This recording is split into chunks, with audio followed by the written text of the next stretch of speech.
Teleshikues, përshëndetje dhe mirësirgjej, do t'jemi bashkë në emisionin Vitrina e Librit. Me qënë se ky emision është i dedikuar plotësisht librit, do doja ta nisja me disa shprehje të bukura që janë kushtuar atij. Duhet bëni kujdes prej librave. Çfarë është brenda tyre, fjalët kanë fuqinë të na ndryshojnë. E thënë nga Cassandra Clare. Nëse ke një kopësht dhe një bibliotek, atëherë ke gjithçka që të duhet. E thënë nga Cicero. Lexova një libër një ditë dhe gjithjeta ime ndryshoi. E thënë nga Orhan Pamuk. E ndërsa tani po nis me librin e përzgjedhur për ditën e sotme, i cili është i quajtur Libri i Urtësive, siç e shikoni dhe nga kopertina, i shkruar nga autori Artan Musliu.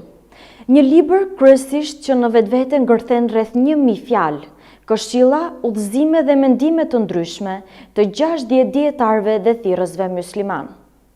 Thënjet janë përzgjedhur me një kujdes të veçantë, duke u munduar të jenë të dashura dhe dobiprurse për të gjithë. Thënjet janë kaq të çmuara dhe të bukura.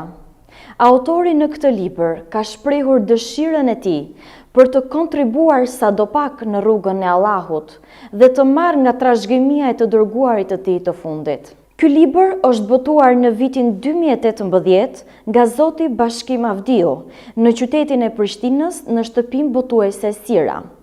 Redaktori i këtij libri është zoti Bujar Verbovci, e ndërsa për kopertinën ideatori është zoti Bashkim Merhani. Nga kaq shumë thënie që ky libër përmban atë, e kisha disi të vështirë të zgjidhja disa më të veçantat, por ja dola mban dhe në vim do doja t'ju lexoja disa.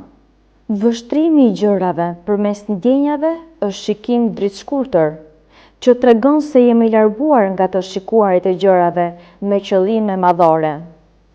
Jemi shndërruar në mjete me të cilat polozin reklamimet, shpenzimet dhe mediat.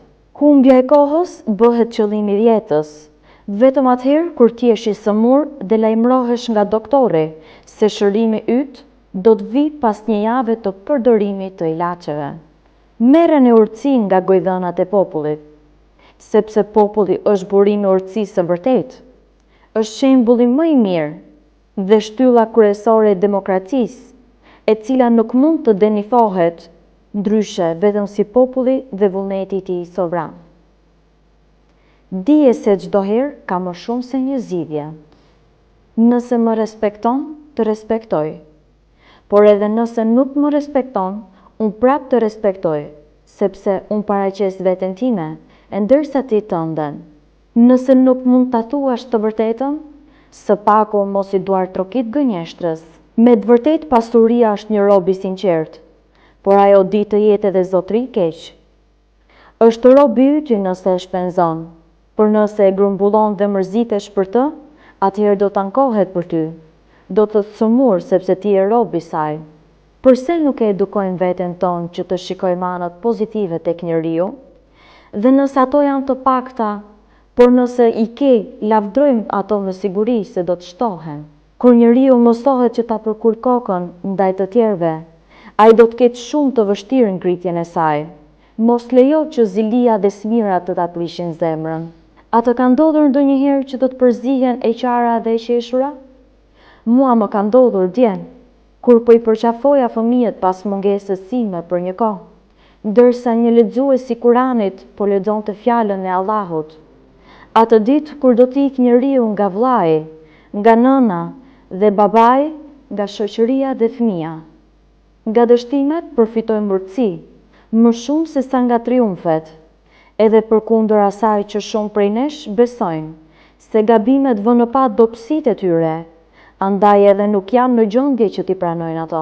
Kështu të dashur teleshikues, ky është libri i urtësive, i cili ja vlen me të vërtetë ta lexoni, dhe për ta bërë tuajin atë mund ta blini shumë lehtësisht duke porositur në faqen tonë online islamshop.ch. Kemi mbërritur në fund të këtij emisioni për ditën e sotme. Unë do t'ju falenderoj shumë për vëmendjen tuaj dhe bashkë do takohemi në emisionet e radhës.